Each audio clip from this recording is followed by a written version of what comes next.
farmer's market instead of church. Why did it? Oh, because of Veterans Day Parade. Okay.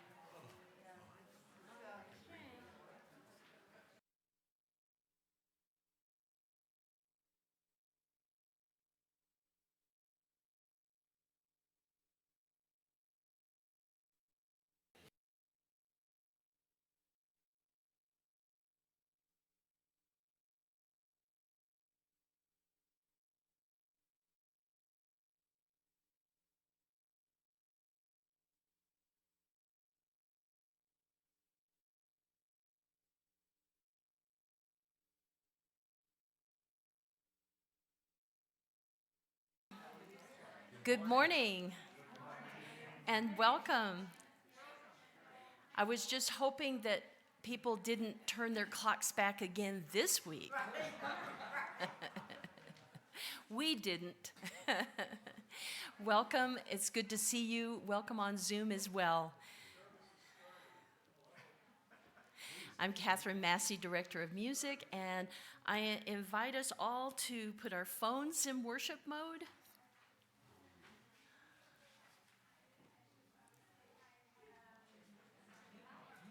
And we will sing together Meditation on Breathing by Sarah Dan Jones, which, no, that's the wrong order of service. That's last week. And as we sing, feel free to sing any part that you wish. Please rise in body or spirit as we sing together.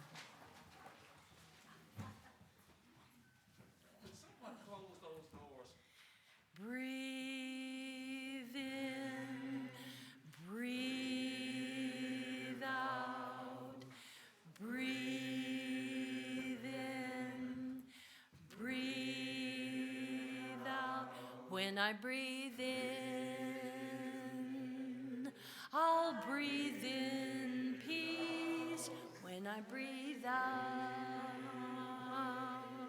I'll breathe out love. When I breathe in, I'll breathe in peace. When I breathe out, I'll breathe out love. When I breathe in, I'll breathe in peace. When I breathe out, I'll breathe out love. When I breathe in, I'll breathe in peace. When I breathe out, I'll breathe out love. Breathe in, breathe out, breathe in, breathe out.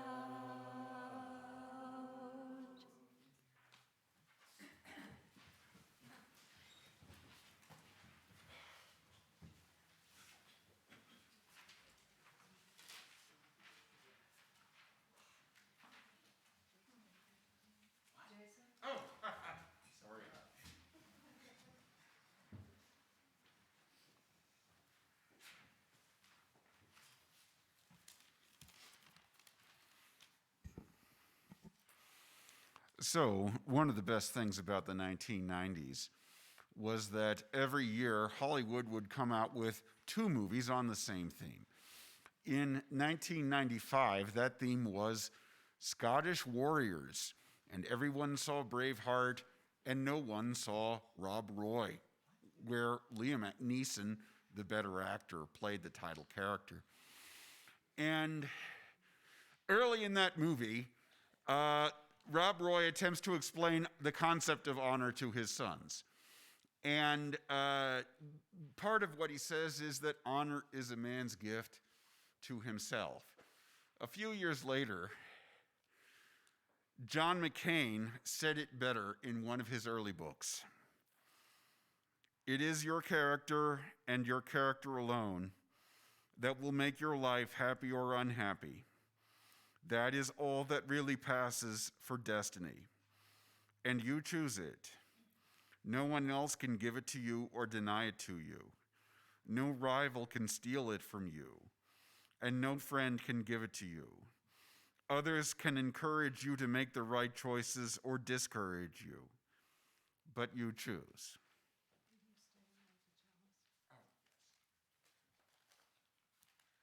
This morning's chalice lighting words are inspired by Connection and Commitment by Cynthia Landrum.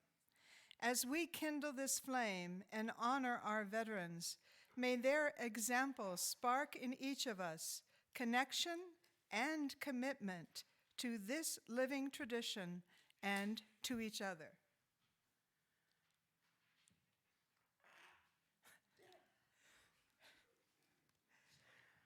Please join in saying our church's affirmation of covenant, followed by the singing of the doxology in English and Spanish. The words will appear on the screen. Please stand as you are able. Love is the doctrine of this church, and the quest for truth is our sacrament, and service is our prayer. To dwell together in peace, to seek knowledge and freedom, to serve others in community, to the end that all souls shall grow into harmony with the creation. Thus do we covenant with one another.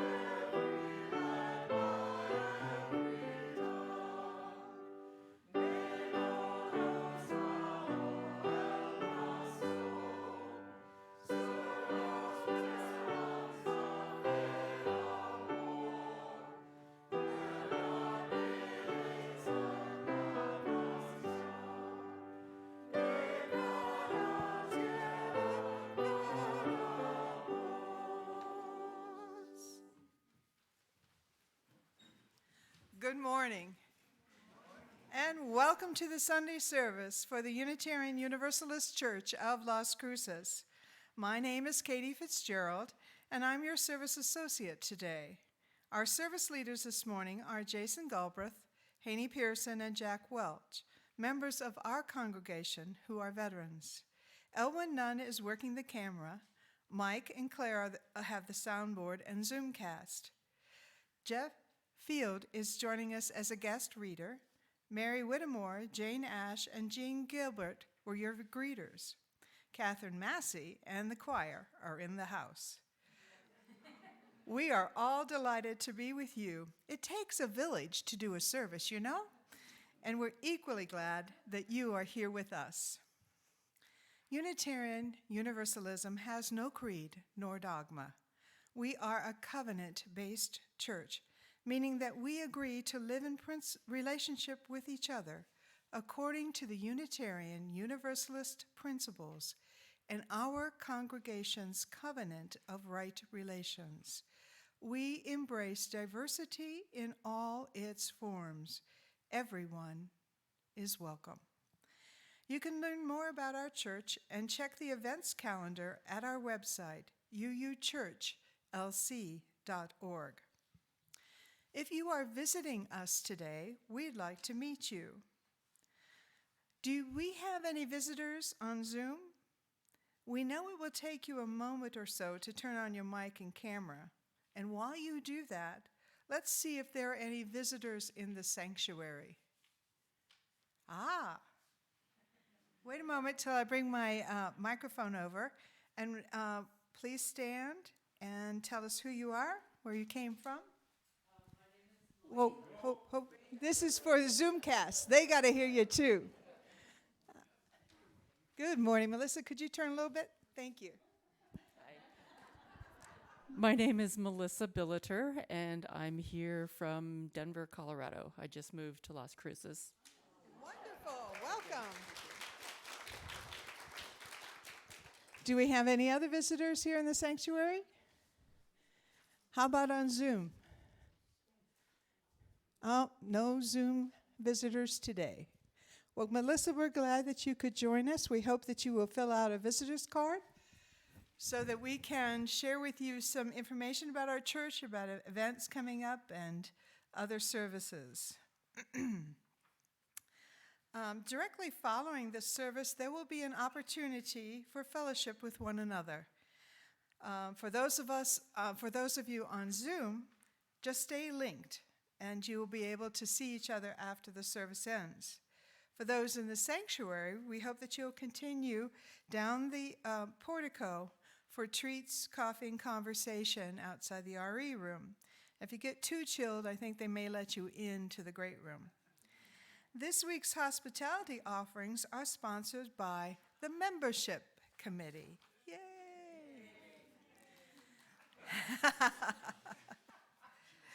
Okay, it's now time for all ages, and Kelly has a poem for us.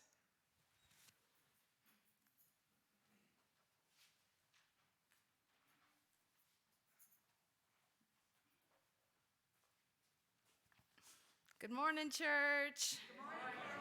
Good morning. Yes, this morning I have a Veterans Day poem. It's called Unsung Heroes. Epics and novels through the ages have been written about heroes renowned. Here in the United States, our heroes make us proud. Those who serve in the Army, we call soldiers, a brave infantry. And those who serve in the Air Force are the airmen who protect you and me. Those who set sail in the Navy are sailors who keep bad guys at bay. The Coast Guard secures our domestic shores, and Marines often lead the way. Reservists serve when they are needed, all soldiers paying the cost. But there have been many whose efforts are at risk of being history lost. So here's to the airmen of Tuskegee, to the bravery they showed in distress, to the Women's Army Corps who served their nation in a dress, to the WASPs who flew in World War II, no matter what they were asked to fly. They trained for the mission and led with a vision and fearlessly took to the sky. Our country has been served by so many who answered the call to defend, even when society at large didn't treat them as equal citizens. This is why we are proud of America, because in these United States, we have challenged the past and worked to recover from prior mistakes. We respect our diverse generations, like the Navajo who talked in the wind. All our heroes deserve an epic, all who would lay down their life for a friend. Bravery, dedication, and family mark the life of those who would serve. So thank you to America's heroes, sons and daughters we do not deserve. Thank you.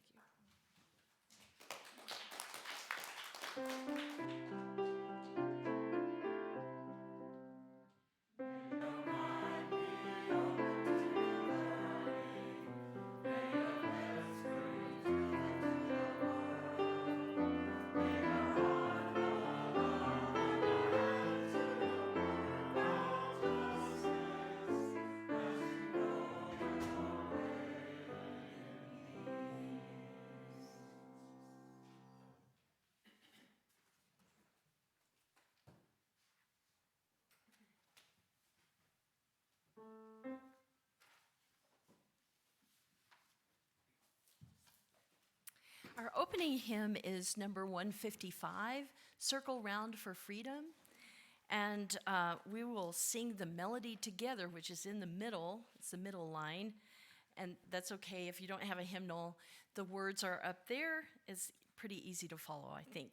And then we'll sing it 2 more times with other parts as you wish to sing.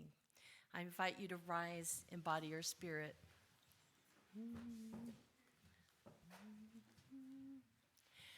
Circle round for freedom, circle round for peace, for all of us imprisoned. Circle for release, circle for the planet, circle for each soul, for the children of our children. Keep the circle whole.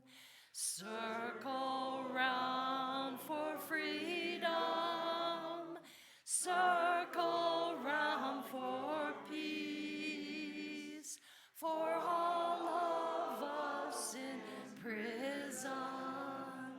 Circle for release, circle for the planet, circle for each soul, for the children of our children. Keep the circle whole. Circle round for freedom, circle round for peace, for all of us imprisoned. Circle for release, circle for the planet, circle for each soul, for the children of our children. Keep the circle whole.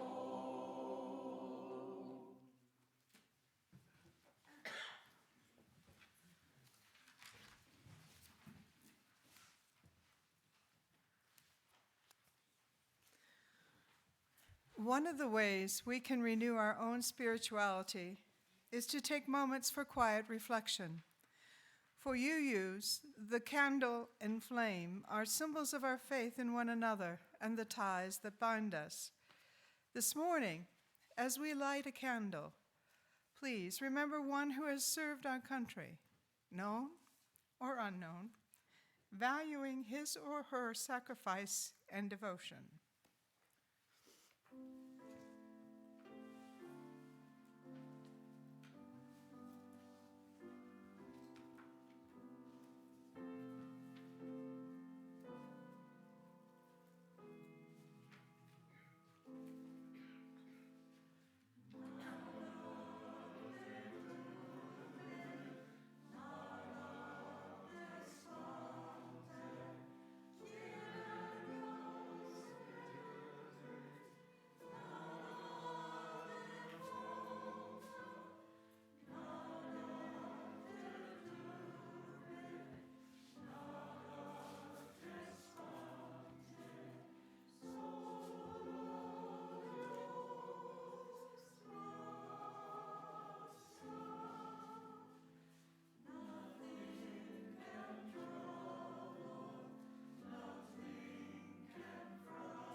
Spirit of life, Mother and Father of us all, help us to remember those who are not here with us today, those who need what we have found here, and those who have what we here need. May we always be open to growth and change, to movement, to grace, in the name of all that is holy, and in all the holy names that have ever been uttered, and those that have not yet even been imagined. Let us say, blessed be, shalom, and amen. We were supposed to have a testimonial. Steve? Hale called me and said he would be late. That's why I'm sitting back here. So I told him it would be toward the end. Okay. All right. We're going to change the order of service. One thing you use are flexible in our thinking. I'm going to switch up and just have the anthem in a moment. There's an item in your order of service that speaks of recognition of service. We are honoring our veterans today. But I have to mention, for every veteran, there is a family who also serves, just in waiting in their devoted love and support for every service person. And so as we honor our veterans, please, let's honor their families today as well. And for those families, there's a balm in Gilead.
As we were preparing for today's service, we put out the call, not unlike the government, Uncle Sam, and we've had volunteers from our congregation answer that call, and one of those is one of our newer members, Jeff Field, who will be reading a poem, One Black Soldier.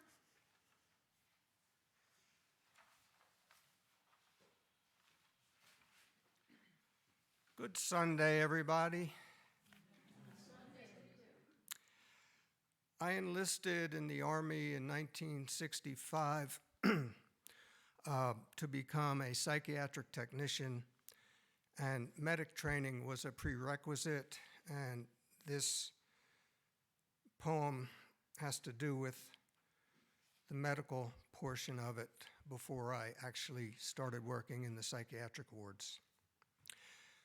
One black soldier, the day the Vietnam War came home to me.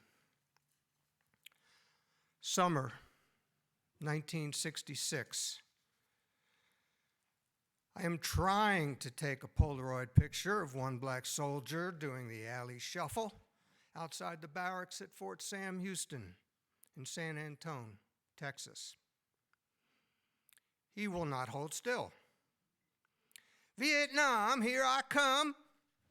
He is 19 years old, bobbing and weaving up and down the barrack steps, smile wide as Texas.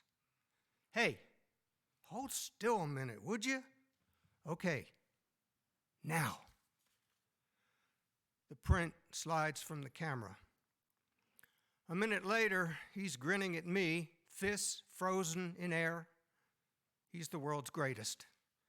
Yeah, we gonna whip old Charlie's tail, pop, pop, pop. His fists smack the air as he ducks and dodges through the jungles of Vietnam.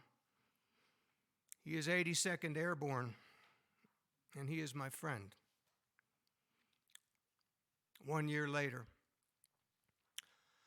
I'm stationed at Valley Forge General Hospital in Phoenixville, Pennsylvania. I work nights on Orthopedic Ward 5. There are strange sucking noises coming from the ward as I sterilize the medicine carts. Broken femurs, maggot-eaten men. I keep my distance. One morning, one black soldier wheels himself along the polished wooden hallway. His stumps end high on boxer's legs, some 6 inches above the knee. Our eyes touch. I want to disappear. We shake hands. Smile still as wide as Texas, yet not the same smile. He tells me his story. And as he speaks, my mind begins to wander. Those 2 white bandaged phantoms are waving the air, and they're waving at me, and they're telling me a different story, speaking the body's agony of being blown apart while on night patrol in the jungles of Nam. Asuncion, the Hawaiian GI who bunked under me at Fort Sam, was torn into 2 pieces, machine gun fire raking across his back from the unseen enemy embedded in the jungle treetops. A year never seemed so far away, and my friend has brought the war home to me. I grudgingly accept it. I take it to my barracks room. I sleep with it. I wake up with it that afternoon. I strap it to the back of my motorcycle, and I ride the back roads of the Amish countryside, and I bury it beneath a dying red sun. Summer's greens turn gray as a Polaroid picture of one black soldier burns a hole in my heart.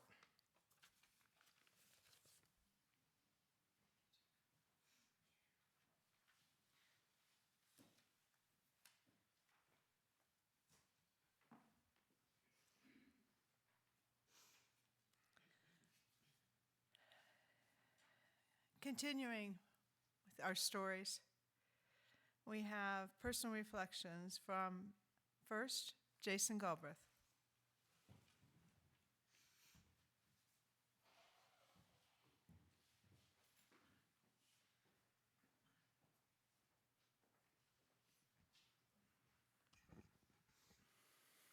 You know, I was really glad a few minutes ago when Katie referred to the families that contribute the young people who become veterans, because that's what I was thinking of last night when I posted on Facebook what I will use as my reflection on my military service. Here's what's on my mind the day after Veterans Day.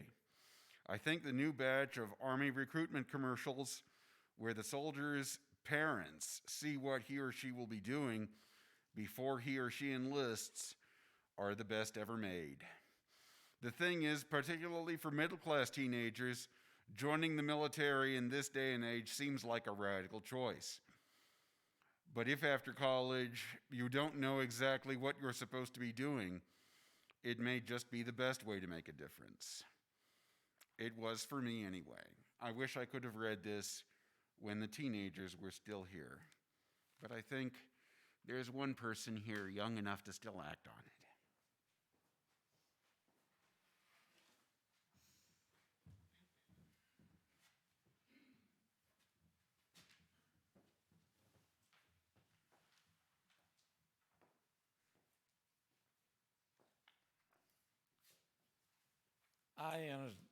I entered the Air Force on August 15th, 1962, 25 days before my 20th birthday.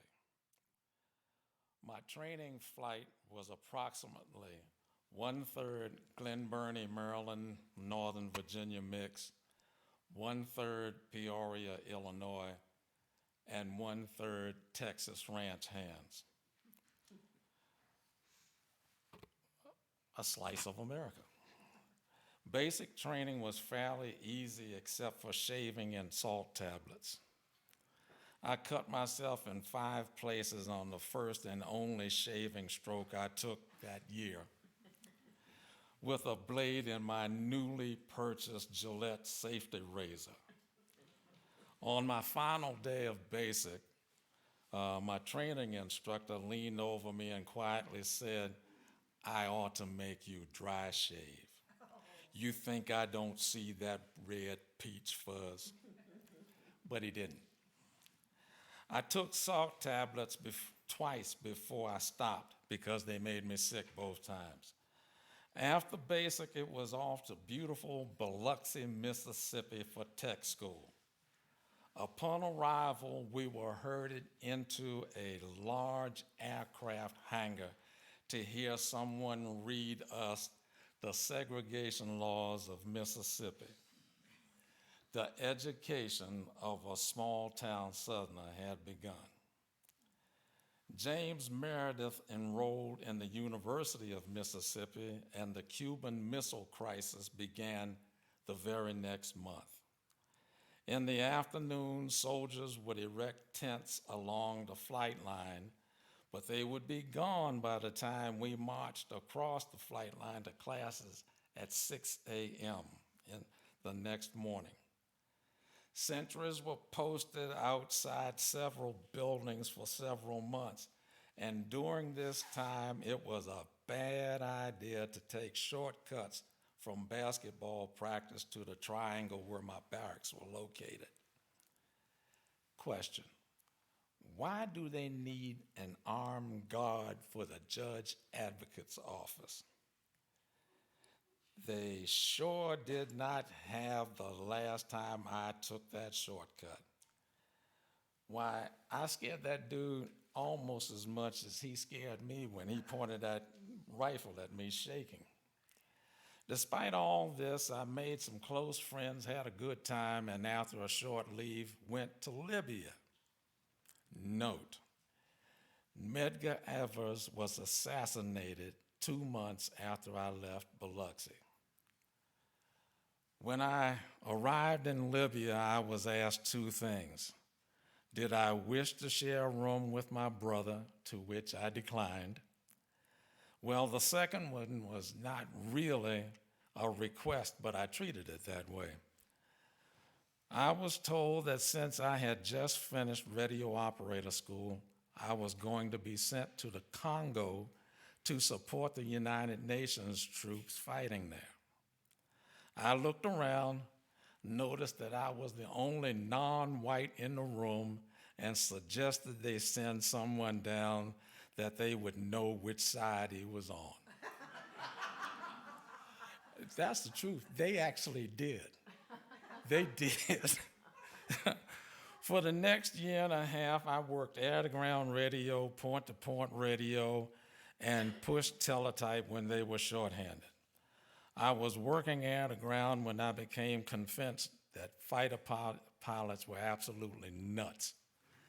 I believe that it was the F-106s that were grounded 3 times while I was in Libya. They would catch fire, explode, and the pieces were gathered and sent to Warner Robins for investigation. They found nothing. Then this pilot radioed, said he was going into the Bay of Tripoli. When I asked if he wanted an emergency declared on that frequency, he said, nope, just get air rescue out there. The water's going to be wet. He was the only pilot who survived these F-106 crashes and was able to tell the investigators where the fire started, so they were able to fix the problem. The fire started right under them. Now, for the defining question of that decade, where was I when I heard that President Kennedy had been assassinated? Well, actually, I was asleep in my bunk because I had to work that night. It took the CQ Willie Wrenchy 3 tries before I finally believed him, got up, and reported to my duty station.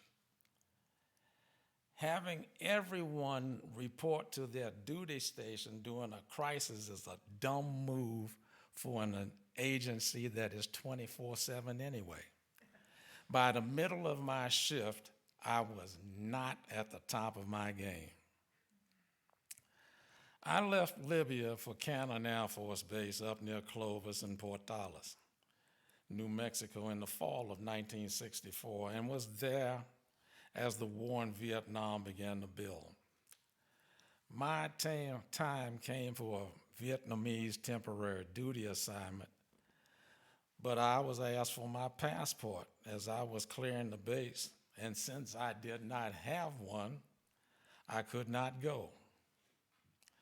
This is only funny because Arthur P. Rito, my replacement, came back alive.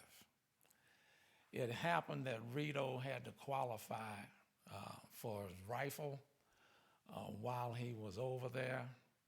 So he was issued a rifle, and he was walking down the street to the rifle range to qualify. Heard gunfire, didn't think anything about it. He was going to the rifle range. Walked right smack dab into the middle of a firefight. And the APs, when they came back, laughed about it. But he was alive. He did not get hit. The primary lesson learned in my 4 years is that politicians, both civilian and military, will drop grunts in the fat without a second thought. However, if I do my job, the next person does their job, and so on.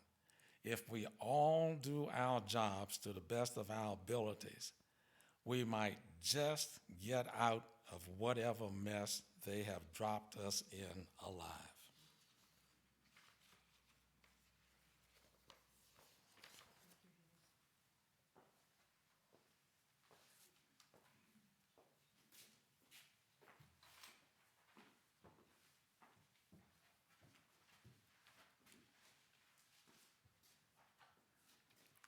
Haney, the Cuban Missile Crisis was 1 month after I got out of the Navy. people were, they did not release anybody for about 2 or 3 weeks, but it soon cleared up. Before I give my remarks about my military career, I want to say a few words about myself because there are many here who do not know me. Jeff, we're delighted to have you as a member. And Melissa, thanks for coming today. We're delighted to have you. There are many others that don't know me, but I've been a 30-year member of this church. During my time, I've served on many offices and committees. In the 1990s, I served 2 years as vice president, followed by 2 years as president, and right now I'm on the Committee on Ministry. However, the best office I have served in this church was to be the husband of Gail Trantham, who I met and married here. Many years ago, the Navy I served in the Navy, in the peacetime Navy, after Korea and before Vietnam. Many years ago, the Navy had a slogan, "Join the Navy and see the world." I've changed that slogan, "Join the Navy, see the world, and have your life changed." When I reached military age, the draft was still in effect. Although most of the services had plenty of volunteers, the draft meant serving in the Army for 22 months. As a college graduate, I had the option of going to officer candidate school and serving as an officer. However, it wasn't 22 months, it was 40 months. That's the path I chose, and I went to the Navy Officer Candidate School in Newport, Rhode Island. After I graduated, incidentally, that picture was me 60 years ago. There's been a few changes. After I graduated from Officer Candidate School, I was sent to the USS Ticonderoga, home ported in San Diego, California. I reported there 1 week before Christmas, 1959. The ship had just returned from some sea training, and I almost got stampeded of people leaving to go on Christmas leave as I tried to enter the ship. In March of 1960, we left for a Westpac cruise, meaning Western Pacific.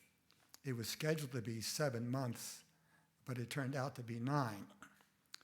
The 2-month extension was not a problem for me, but as mentioned earlier, for the guys that had families and the families waiting for them to come home, 2 months could be a long time, I'm sure.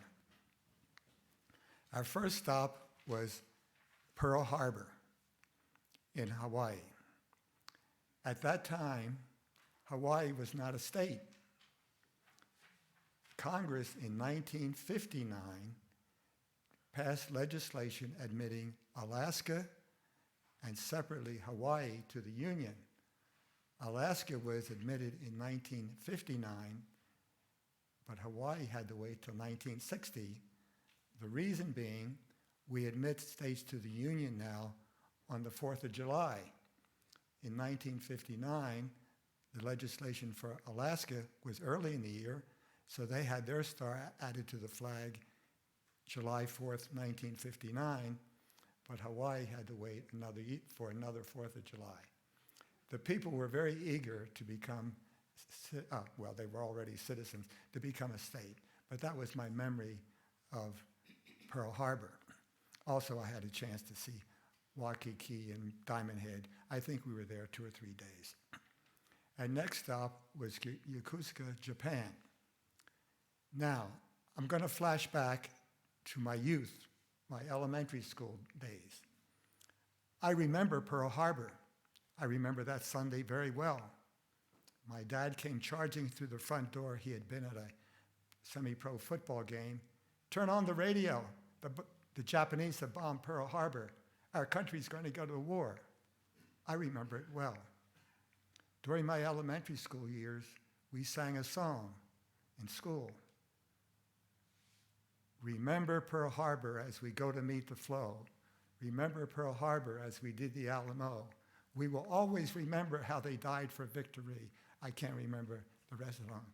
But I was socialized very anti-Japanese. Before the war was over, I was old enough to go to the movies on my own with my buddies. We saw the war movies, Guadalcanal Diary, Sands of Iwo Jima, 30 Seconds Over Tokyo. All of those movies had one theme in common: destroy the Japanese, and we did. We clapped our hands, we stomped the floor, we shouted with joy as they got destroyed. John Wayne and the Marines showed up and killed them with flamethrowers. That's my youth. I remember, we all know here about the Bataan Death March, how our soldiers were literally killed when held in captive. I remember dropping the bomb on Hiroshima and how happy I was as a 10-year-old kid. I guess we showed them they started this war, we're going to finish it off. As you'll hear later, I went to Hiroshima. My attitude changed. I remember my first day ashore in Yokosuka, as they say, like it was yesterday. It was a beautiful March day. The sky was blue. The cherry blossoms were in bloom. When I first went into town, I saw something strange. There were people on the street that had masks on, surgical masks. That was weird. I said to somebody, "What's that about?" And one of my buddies said, "Well, in Japan, when they have the cold or the flu, the people wear masks when they go out in public so they don't spread their germs." Well, maybe that's not such a bad idea. You know, maybe these Japanese have something. The shift in my thinking had started. During the next many months, incidentally, I might say, I'm talking only about things that happen ashore. Believe me, Navy ships do stay at sea. Most of the time, about 85% of the time, and life aboard ship is a challenge. As I like to say, when you're aboard a ship on a cruise, you earn your pay. But I'm not talking anything about sea duty. I'm talking only about what happened ashore. I had an opportunity to climb Mount Fuji with one of my buddies, and during the climb, which we made to the top, I learned that many of the people on the climb were Japanese citizens who were doing it for spiritual reasons. Yes, Mount Fuji is their sacred mountain, and they were doing it for spiritual reasons. Climbing a mountain for spiritual reasons? I've never heard of such a thing. My Western mind was not attuned to that. Here's some more change. I might say the Shinto priests, when they meditate, they walk. That's how they meditate. Over a course of a year, they walk hundreds of miles. Very interesting. I had the opportunity to go to the great Buddha at Kamakura, Japan. This Buddha is the height of a 2-story building or higher. Very interesting. I went to Shinto shrines. In fact, the Buddha, we have the two of the windows, the last two on the back, the wheel and the torii gate. The wheel is, the orange is Buddha, and the Torah is Shinto. I learned that in Japan, many of the people adhere to both of those. They don't have to pick one or the other. Here's a new idea. And of course, if you visit the Buddha at Kamakura, as I said, a huge Buddha, and then a Shinto shrine. Incidentally, there are Shinto shrines all over the place because they have regional, in fact, people have them in their home. I started to read about Buddhism and Shintoism, and my mind started to be stretched. I became somewhat of a universalist in my religious viewpoint. And as Oliver Wendell Holmes said, once a mind is stretched, it never goes back to its original size. But I had that opportunity. And then I had opportunities to visit, not visit in home, but I mean associate with the Japanese people. I went to Hiroshima. Incidentally, in Hiroshima, everything was new and bright. All the buildings were new. I think you can figure out why.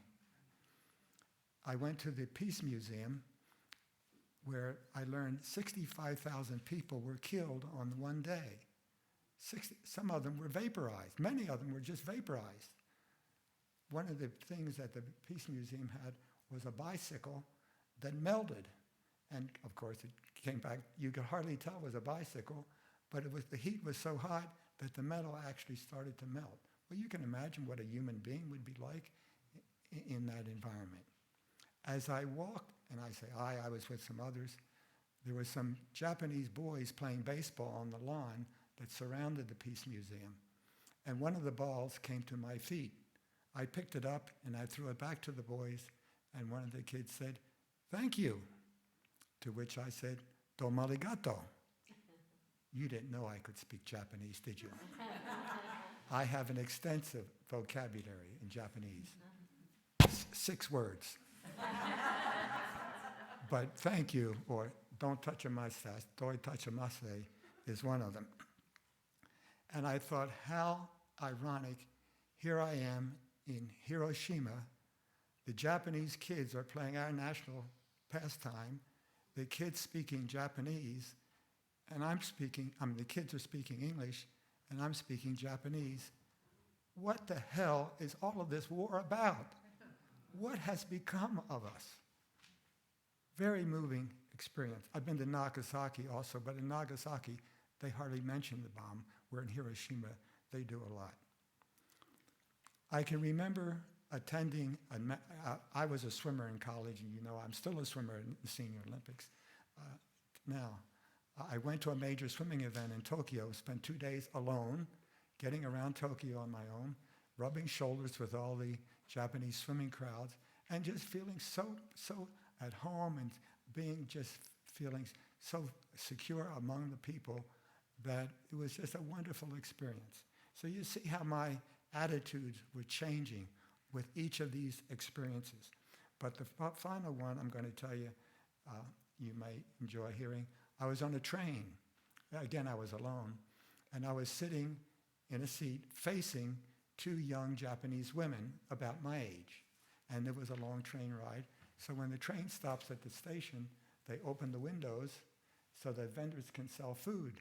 And I had no interaction with these women, but they bought 2 boxes of food and a sandwich. And when the window was closed, one of the women said to me, "Ham sandwich." So I reached in my pocket, took out a bunch of yen. No. So, I had many experiences. That's just one of the experiences I had that I wanted to share. So over time, my attitude changed a great deal.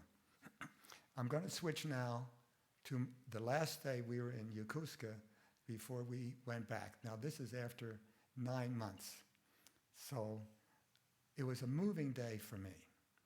There's the picture of the dock as I looked down on it from the ship. Everyone was happy that day, as you can imagine. Spirits were high. And as I went topside and looked down, you can see there's not one, but there's 2 bands. There was an Army band and a Navy band. They were playing "California, Here We Come." Great song to have. And others.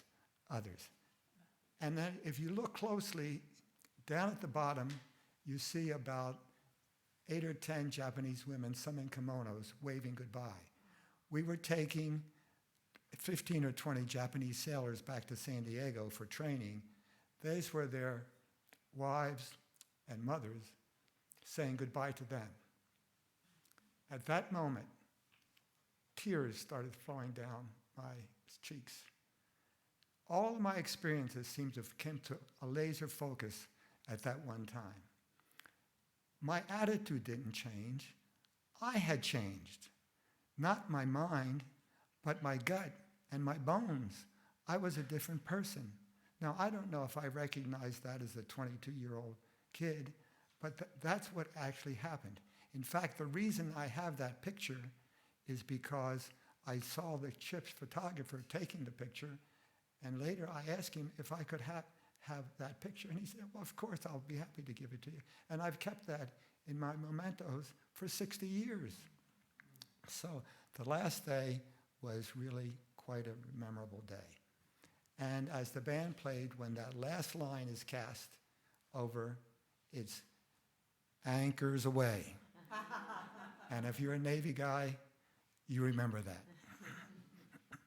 So I want to say, in summary, my, quote, military experience consisted of joining the Navy and seeing the world and having my life changed. So in addition to just talking about my Japanese experience, I went to Manila.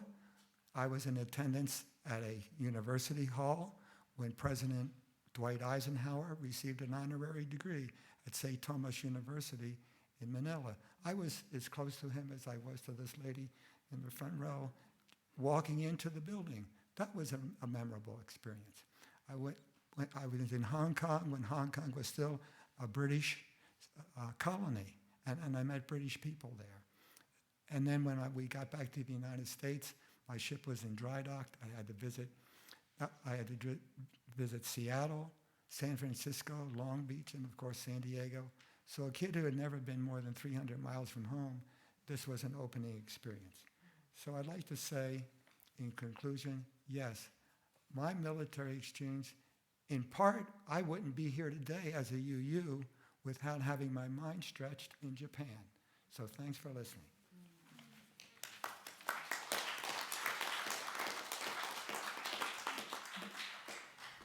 Thank you, Jason, Haney, and Jack, for sharing your recollections. Now, we have the late Hale Huber.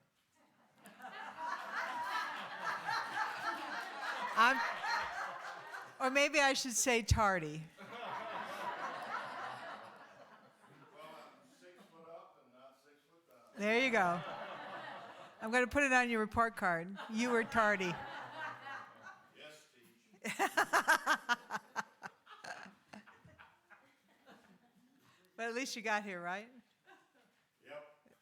Okay. Thank you.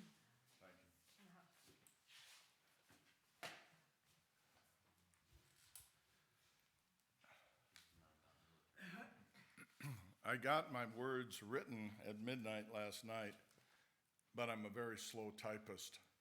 I finished typing it about 10 o'clock this morning, but I only started at about 9 o'clock. I didn't type all night long. Just briefly, something that Jack shared, which impacted me, was the aircraft carrier Ticonderoga. My Uncle George, who was my favorite uncle, was in his early 20s in the war, and he shipped out on the brand new Ticonderoga, which came from the East Coast, went through the Panama Canal, and went west to fight Japan. He was on board that ship when it was hit by 3 kamikaze planes, and his gun's placement was hit almost directly by one of those planes, and all the other members of his group were killed except for him, but he lost his hearing for the rest of his life as a result of that explosion. And when I talked to Jack and I shared a bit about that, and that was 1944, and Jack, you were on the Ticonderoga in 1960? Yeah, 1960, so that was 20 years later. The ship was crippled but not sunk. It was towed back to, I think, probably Pearl Harbor, refitted, and went back again to fight. Anyway, what I'm talking about this morning is what it means to me to be a Unitarian. I was as a child, I was raised in Plymouth, Michigan, as a member of the Wisconsin Synod, actually it's Wisconsin Synod Lutheran Church. It was very dogmatic, had very rigid and narrow beliefs. The earth was only 6,000 years old, so I was to learn, and only their members went to heaven. Heaven was going to be a very lonely place. By the time I was 12, I was questioning their beliefs. By the time I was 20, I left the Lutheran Church. I knew myself to be a religious person and began my search for a group that would respect my personal religious beliefs. I soon found the Unitarian Church in a little log church in Anchorage, Alaska. I've been a Unitarian now for over 60 years. I would like to share with you my beliefs, values, and attitudes towards life. I'm responsible for my own beliefs. I think this should be true for all people. The source of my truth is from my personal experiences and investigation. I believe that each person has personal worth and dignity and should be respected by all people. It is important to me to have concern and for the welfare of others. To me, my helping of others is its own reward for me. I believe that members of a group should be self-governing and their decisions should be made with the consideration for everyone involved. I value the support of like-minded people that I find in this church. What does it mean to me to be a member of this church? I've been a member here for over 50 years.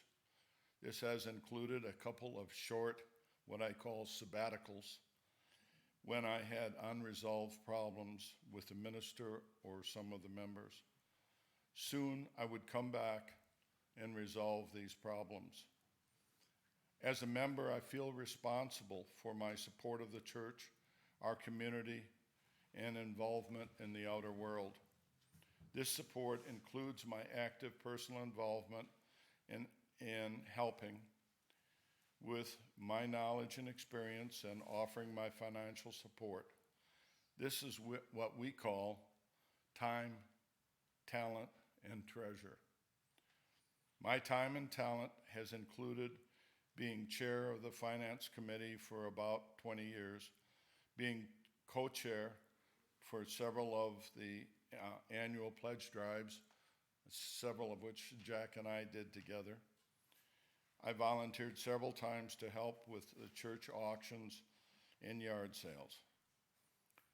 Several years ago, we had a remodeling committee, and I coordinated the Clyde Tombaugh window project as part of the new Tombaugh Gallery. For the last several years, I've been co-chair of our caring committee, caring for our members and friends when they need it. As part of my financial support of our church, I have made an annual pledge for most of the past 50 years that I've been a member. Because of the current financial difficulties of our church, I recently have decided to double my pledge from this year to next year. As part of my being,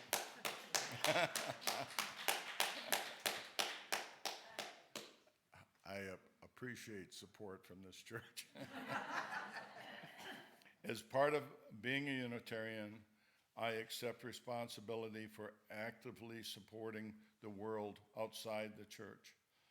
I've been active in the Democratic Party for several years and recently joined the local Progressive Voters Alliance, which seeks to get better qualified candidates elected. During the recent election process, I made substantial financial contributions to local New Mexico and national candidates. My international focus as a member of the Unitarian Church, has been a member of the Las Cruces International Sister City Organization for the past 25 years. Its purpose is to promote world peace.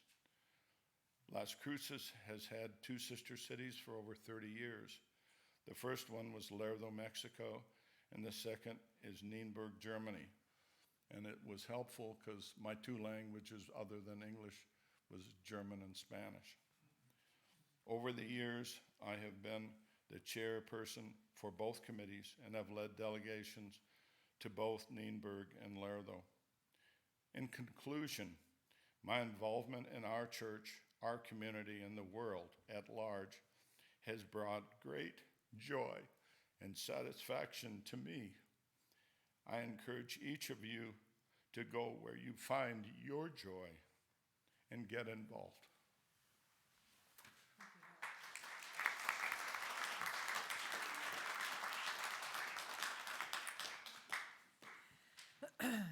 Thanks, Hale. And that's a perfect segue to sharing gifts. What We Say Yes To by Erica Hewart. The offering that we take each Sunday isn't just a stale habit. It's an opportunity to recommit to this place and to this people. Our offering is an affirmation, a yes. When we give, we say yes to something we value. With our gifts of time, talent, treasure, freely given, may we say yes to the values of our faith. May our offering help us practice Unitarian Universalism within and beyond our congregation as tools to empower our mission. The church is continuing its support of organizations identified by the Social Justice Committee as recipients of our Change for Change program. We collect your actual change or checks that have Change for Change noted in the memo line or online donations for this purpose. So please be as generous as the basket is being passed and continue your Change for Change donations. This quarter's recipient of Change for Change dollars is the Donna Anna chapter of the NAACP. Please give generously. The greeters will now pass the baskets.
Please stand as you are able and join us in the closing hymn 159, This Is My Song.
You don't have to hang around Unitarian churches for 60 years like Hale has, or 35 years like I have, to realize that the one thing more important than our character as individuals is our character as a nation.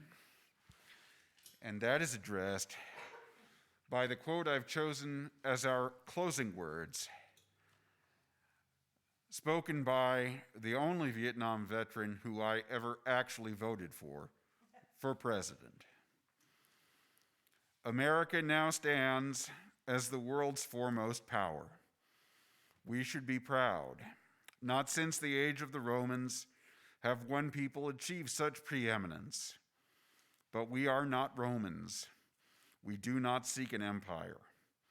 We are Americans, trustees of a vision and a heritage that commit us to the values of democracy and the universal cause of human rights.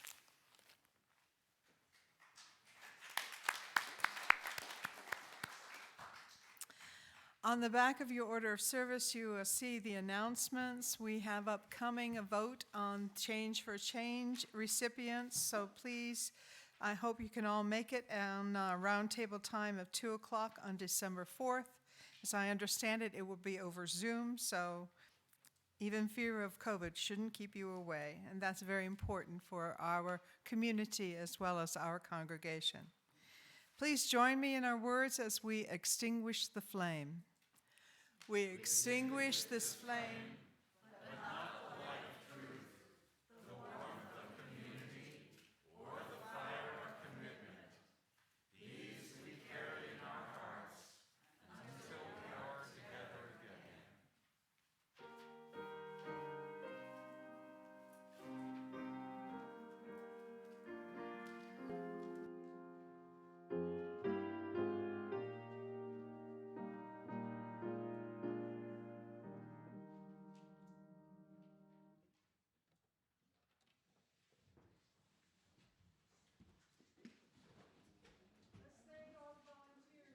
today possible. Thank you.